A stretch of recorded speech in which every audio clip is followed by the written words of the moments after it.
Good day everyone, this is Ollygraphix code word. We are here to teach you on how to make your domain using your using your WordPress.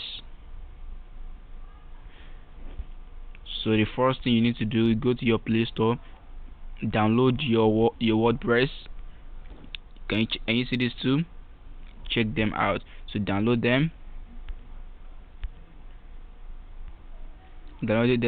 click there.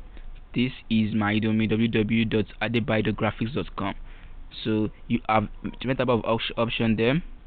You choose the one you wanna do, whether you wanna make blog or your site page.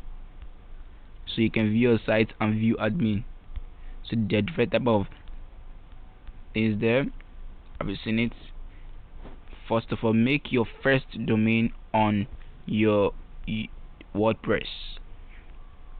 They're doing this, so if you wanna insert it into a domain host, it will be easy for you.